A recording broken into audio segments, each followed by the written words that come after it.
Oui, l'excision, déjà en partant, tout le monde entend excision, excision. Mais excision, c'est le terme le plus commun utilisé pour un petit peu généraliser une mutilation génitale féminine Ok. qui se trouve sur différents continents, Mhm. qui est pratiquée en Afrique, Oui. dans beaucoup de pays africains, en Asie, et puis aussi certains pays d'Amérique du Sud. Ok. Et mais présentement, avec l'immigration, elle est un peu partout et tout le monde commence à être impacté parce qu'il rencontre, par exemple, une personne comme moi qui a immigré Oui. et qui s'est installée ici. C'est sûr qu'en ayant subi l'excision, je commence à faire connaître Oui. aux populations un peu parce que j'ai décidé de parler parce que si je n'avais pas parlé, Mhm. on n'allait pas savoir Oui. que c'est quelque chose qui existe. Parce que beaucoup, comme tu l'as dit, même toi, tu pensais que c'était du passé, Oui. dans le passé, mais malheureusement, euh, je dois te dire que j'entends encore, on m'écrit encore chaque jour pour me dire que ça se passe là, là. Ok. Et euh, selon l'UNICEF, au moins, ou, euh, au moins 11 filles sont excisées tous les 7 minutes. Waouh!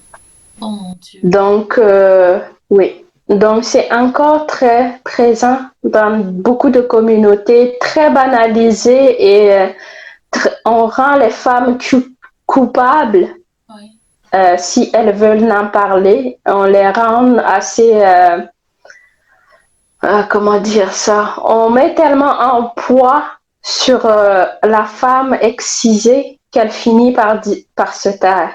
On la fait taire et elle se tait pour ne pas en parler parce que c'est un problème intime et Oui. beaucoup de pays africains, quand il s'agit de sexualité, c'est tabou. Il Oui. faut pas en parler, même si c'est une violence inouïe qu'on inflige aux femmes. Mhm. Beaucoup préfèrent se taire et laisser faire. Et moi, mon combat, c'est de ne plus se taire et de le laisser faire parce que euh, on avance dans la vie. Puis je me suis posé la question un jour, est-ce que c'est ce monde-là que je veux laisser en arrière de moi, Ok. quitter ce monde en me disant beaucoup d'autres petites filles vont subir ce que j'ai subi. Oui. Et parfois, on me pose la question euh, par rapport à ça, par rapport à la relation que je peux avoir encore avec mes parents. Oui. Oui. Et beaucoup s'interrogent sur ce fait-là. Puis, je me dis toujours, mes parents, aujourd'hui, je discute avec eux et puis ils ont compris, ils savent que D'accord. mon combat n'est pas contre personne. Moi, mon combat est contre la pratique et aussi d'en parler assez souvent pour qu'on prenne conscience que c'est encore dans nos sociétés et c'est un acte qui se passe en un claquement de doigts, c'est fini. Mais malheureusement, la petite fille va perdre quelque chose d'assez précieux. D'accord. Mais est-ce que je t'écoute là et puis je me demande pourquoi tu penses que cette pratique continue jusqu'aujourd'hui? Pourquoi, malgré toutes les sensibilisations qui sont faites, malgré, euh, tu sais, c'est ça, malgré les sensibilisations, les formations sur le terrain, euh, malgré le fait que des personnes comme toi se lèvent pour en parler, pourquoi tu comment tu expliques que jusqu'aujourd'hui, ça se pratique et jusqu'aujourd'hui qu'il y ait des personnes tu sais, qui quittent l'Occident, qui quittent la France ou les États-Unis, le Canada, d'autres pays et retournent dans leur pays pour faire infliger ces pratiques-là à des filles. Pourquoi ça continue? Est-ce que toi tu as une explication? Est-ce que tu comprends? Au fait, c'est ça.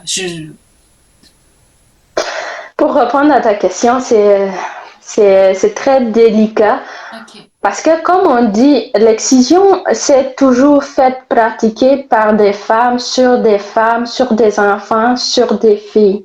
d'accord. Mis à part le fait que récemment, les médecins aussi se sont mis là-dedans parce que pour se déculpabiliser de la pratique un peu traditionnelle, ils se réfèrent aux médecins pour faire l'excision ou comment on appelle l'infibulation Oui, dans certains pays. C'est pour expliquer ça, je vais juste dire que parfois c'est le fait que c'est perpétué dans les familles d'accord. et c'est gardé parfois secret. Les femmes ou les filles qui subissent l'excision en partant, tu perds une partie de, comment dire ça,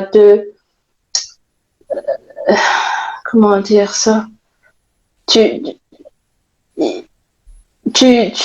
on te dévoile dans ta plus grande nudité. Ok, On te dévoile tellement qu'on va chercher là où toi-même t'as jamais osé te toucher. ok. Et ça fait que les femmes se referment comme des huîtres parce que c'est tellement humiliant.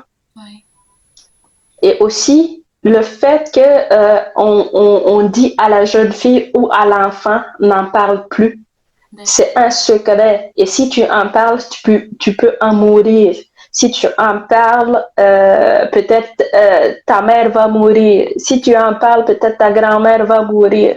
Ok, Euh, si tu en parles, pour présentement, dans les pays, on sait que c'est interdit par la loi, c'est puni par la loi. oui, Donc d'autres disent, tu vas détruire la famille et aucun enfant veut être à la base de la destruction de sa famille.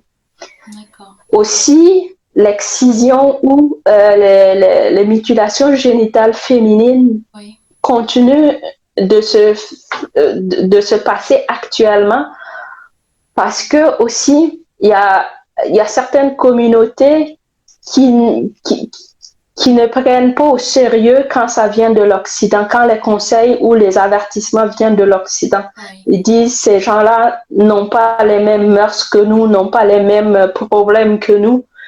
Donc, on ne les écoute vraiment pas ok. beaucoup. Et on dit toujours c'est la tradition et ils continuent de le pratiquer. Et c'est pour ça qu'elle a la dent dure. D'accord, ok. Je vois, je comprends mieux.